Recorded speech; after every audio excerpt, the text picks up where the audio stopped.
안녕하세요, 섭입니다. 이번에도 파우치를 하나 만들었습니다. 그 전에 구매했었고, 그리고 지퍼 클러치를 만들었던 그 토스카노라고 하는 가죽을 가지고 만들었고요. 참 매력적인 가죽이에요. 그래서 저 가죽 자체도 특유의 무늬가, 표면 무늬가 살아있기 때문에 부위마다 다릅니다.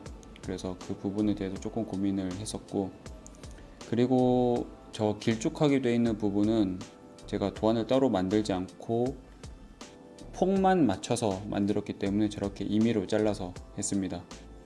그래서 같은 폭으로 길게 해놓고 내가 원하는 길이로 툭툭 잘라서 만든 방식이라고 보실 수가 있습니다. 약간 그렇게 좀 만드는 경우들도 종종 있습니다. 특히 조금 길게 만들어야 될 때는 도안 만들기가 귀찮아서 따로 자로 재서 하는 경우들이 있어요. 그래서 뭐 PR이나 크리저, 그리고 지퍼 부분에 대해서 엣지 코트 이런 것들은 먼저 작업해 줬고요. 그리고 이것 같은 경우는 앞판과 뒷판에는 보강을 2개씩 넣었습니다. 제가 주로 많이 쓰고 있는 VXP라고 하는 보강은 넣었고, 그리고 볼륨감을 위해서 점착식 인솔을 붙여줬습니다. 저렇게 떼서 붙이는 거죠. 저건 가죽 자체에 힘을 주기도 하는데 그렇게 많이 주진 않습니다. 다만 휘어지는 정도가 조금 덜 휘어지는 정도인데 주로 볼륨감을 위해서 넣어주는 경우들이 많아요. 그래서 표현하고 싶은 그런 느낌을 위해서 보강을 저렇게 2개씩 넣는 경우들도 있습니다. 그리고 안감을 붙여서 말아 붙인 다음에 해줬고요. 그리고 지퍼가 달리고 이렇게 전체 통으로 돌아가는 부분도 보강을 붙여줬습니다. 저쪽 부분도 보강을 넣을 수도 있는데 굳이 필요하진 않다고 생각해서 넣진 않았어요. 그래서 앞쪽과 뒤쪽이 조금은 이렇게 볼륨감이 좀 빵빵하게 나왔으면 싶어서 거기만 넣었죠. 그래서 지퍼 가이드 써서 만드는 건 동일하고요. 저 부분도 저렇게 휘어지는 부분들을 조금 맞춰서 해주는 게 조금은 좋습니다.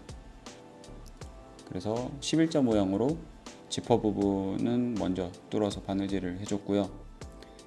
그래서 저런 것들을 가지고 보통 뭐 카메라백이라고 해서 만드는 경우들이 많죠.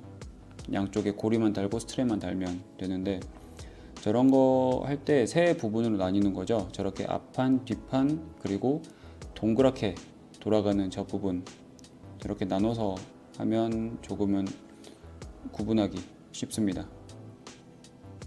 그리고 파이핑 심을 넣어서 만드는데, 파이핑 같은 경우는 물론 이제 제가 따로 영상을 만들어서 좀 공유를 해드리겠지만, 저 같은 경우는 가죽은 한 0.6에서 0.7mm 정도, 그리고 파이핑 심 저게 아마 2mm 짜리 두께일 거예요. 그리고 저 가죽의 폭은 한 17mm 정도를 써서 합니다. 그리고 시접이 된다고 생각하는 저렇게 말려 들어가는 부분은 8mm를 고려해서 하고 있습니다. 그리고 저거 붙일 때 항상 저렇게 하시는 게 조금 더 좋아요. 약간 십자 모양으로 먼저 직선 부분을 붙여놓고 나머지 곡선을 붙이는 게 조금 더 수월합니다. 한쪽 방향으로 이렇게 쭉 붙여서 하다 보면 모양이 조금 틀어지거나 하는 경우들이 있어서 십자 모양으로 대칭을 먼저 맞춰놓고 하시는 게 좋습니다. 그래서 구멍 뚫고 뭐 바느질 하고, 그리고 이제 베이스 코트 하고 나서 바짝 말린 다음에 갈아내고 칠을 해줬습니다. 그러고 나서 즐거운 뒤집기. 뒤집기 전까지는 뭔가 감흥이 떨어지거든요. 그래서 뒤집고 나면 참 만족스러운 그런 느낌이 드는 방식입니다. 네, 다음에는 다른 영상으로 찾아오겠습니다. 감사합니다.